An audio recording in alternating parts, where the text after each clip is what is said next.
A $3,000 transparent screen PC literally does nothing extra for gaming performance.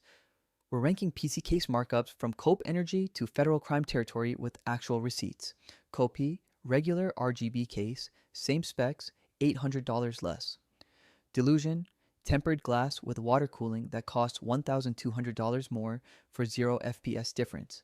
Unhinged, NZXT's transparent screen build, $4,500, looks like a fish tank.